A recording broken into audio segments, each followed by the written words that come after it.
The first issue that maybe I can bring on the table, and we've discussed this for the longest time ever. We saw in America with the national disaster, this was prompted also by the National Disaster, I think, Act that they do have. And I've always raised this with the senators. I know right now we have a bill which is on the floor of the House. This is the disaster bill. Yes. Do you think now will have been the providential time to really actually effect this particular bill? And we've been talking about the bill for the longest time, over 11 years right now, when it was a National Disaster Management Bill, I think in the Assembly, the National Assembly. Where is it at? How effectively can it be working for us right now that we are glaring at a disaster in the country? Good. I think first is to really thank Job, because he's really given us very useful information, especially the interventions that can be put in place by the government, you know. Like, you know, I remember on Saturday I was passing through Keroka, and traders there were saying that they have been served with notices, 7 days notices to vacate from premises because we are going to have Madaraka Day celebrations. So I think it's a wake-up call to us, both national and county governments, that we need to have a soft belly on our people as we handle this pandemic. And I'm very impressed that the government has stepped in to set aside money to pay rent for people, to pay 50 billion US dollars. 50 billion.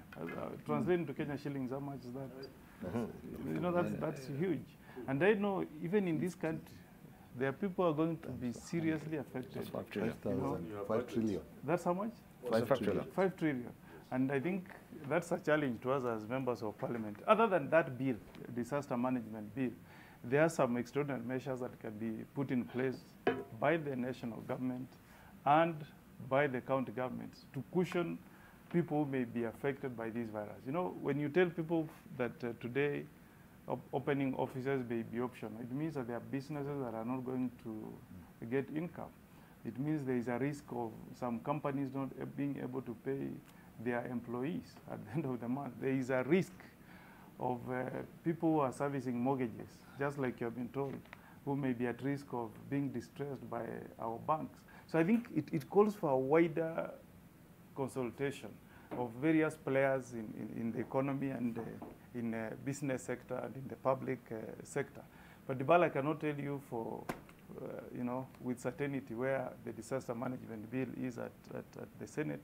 But I think when we resume tomorrow is something that needs to be fast-tracked so that we have a legal framework in place that can respond to some of these things. But I think for now, we may not have time to pass laws. What we need is action from the government that sets aside money and comes up with a plan of people who may be vulnerable, that may need immediate assistance from the government. Last week, there was fear that insurance companies were going to refuse to pay bills for people who may be affected by coronavirus. I think we saw an intervention, discussions were held, and finally we got you know, information trickling in that insurance companies will pay bills for people who may be you know, suffering from this virus. So that's a good intervention.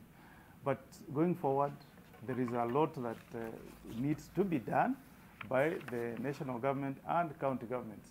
Our preparedness. I've read that in Spain, a footballer called Cristiano Ronaldo has set aside his hotel and converted it into a hospital. Yes. So I think we must also talk to people at the county level, people with the mansions who live in Nairobi who are not using them. Let them give those houses as temporary hospitals. This is the standard. If you have a 6-bedroom, Diana, please. Yeah. If you have a 6-bedroom mansion, Dibal, in Nyamira or in Seme, you can surrender that to the county government. Then they put in place, you know, mechanisms of that being a hospital, put in place some nurses. We have so many people who have completed training but who have not been recruited. By now, we should be hearing, you know, a call for these people to register, be on call, so that we enhance the capacity of counties to deal with this epidemic. Right, Dr. Nyikao. One point that I've picked, which I think we can follow up here, is the relationship between the county government and the state and the federal.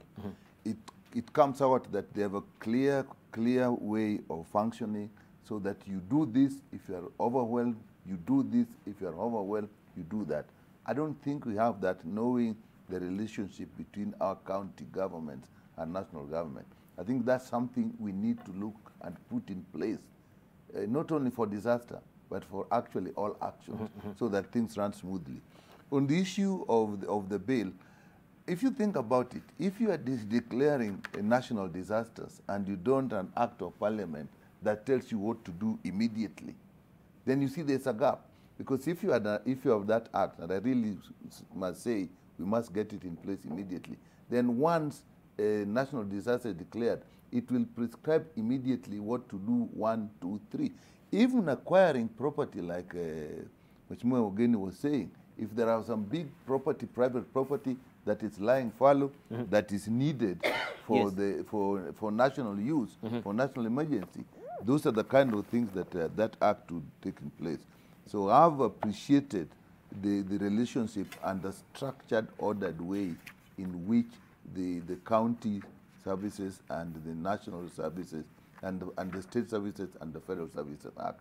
That has been a point that I've noted. Are you seeing any possible scenario where the government can also offer some economic stimulus package for this, specifically for this coronavirus as it is right now?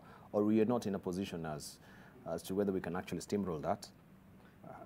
Is it Haman? Is Haman then Alice? Sorry, yeah, Haman then you. Yes, yes. I think it's obvious that we are praying God that this thing doesn't go beyond where it is. But it looks like we will have to prepare ourselves. And one of the things that is obvious is that even the UN has already said our economy is going to go down by about 50%. And people are going to suffer. What then there is government coming up with measures to mitigate some of these things. They may not do everything, but government should be prepared. You see, in that county, they are saying you don't need to bother about electricity and a few other things and mortgages. So the government will have to be prepared. This is the one time in our life as a people when we must put country first. If there's any shilling in the budget that's going for useless things, we must put a stop to that and set aside every penny we can have to help the country mitigate and navigate around this thing. It's going to be very critically important, because some people really go down. You see, listen to this man, and you can see the order, the structure. It's very admirable, and we can do that. It's not very difficult. Of course, when he talks of 100 degrees, you know, they are still in Fahrenheit, so people must be wondering, how 100 degrees is too high. That's American, 100 degrees Fahrenheit. Now, I noticed that. Something else he said, which we have also said here, self-quarantine. If you are in your house, Alice, and you suspect something before everything has been done, lock yourself in the bedroom, let your food be brought next to the door, and the people go out, then you open, then take the food. The question we must then ask ourselves, 80% or so of people in Nairobi don't live in those called bedroomed houses. It is just 10 by 10, and there are 6, 7 of them inside. Now, there is something this country must begin to engage. You cannot be proud that you are doing well as a country when 80% and more of your people live in Kibra and Kimadari. I've always said this kind of thing. Now this is the time for us to know. God save us from this thing, but when we emerge out of this thing, let us embark on a program where there will be no Kibera or Madare or anything like that in this country. Mukuru something, Mukuru Kwayaba, Mukuru Kwayube. We can't have that in the 21st century. Final debate. The intelligence people. Today we don't talk about that intelligence. It's called Special Branch of Nyati House and Nyaya House. Today it is strategic intelligence, strategic security. Do you know the bar for every one person who has a reason for being in Nairobi? There are many others who have absolutely no reason of being in Nairobi. And our strategic thinking must go to that level, where we begin to decongest Nairobi. Government must come up with the policies that will lead to urban-rural migration. And you can only do that if devolution works, If we invest in the counties, both the national and the county governments must invest there. This brings to mind my proposal to BBI. We need a third tier of government. We need regional governments.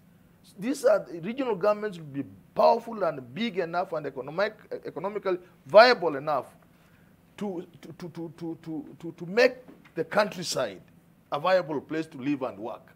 You get what I'm saying? If you have a hub like Kakamega, you have industries. So we need to decongest Nairobi. There are so many people in Nairobi who have no reason for being in Nairobi. And now when we are met with a catastrophe like this, then is a time to begin to imagine what would happen if there were 10 cases in Kawangware. Thank you. Right. You get it? Yes. And our matatus. Let me tell you, if a matatu is carrying 30 people to town, I can tell you for sure, I've not done any research, maybe only 5 have reason to come to town. The rest are just coming to hang around town here, to look for Alice Wahome Mweshimiwa, to look for... I'm telling you, we must address those things strategically in future, where we decongest our cities and by making the countryside attractive and economically viable. Right, thank you. Alice Wahome.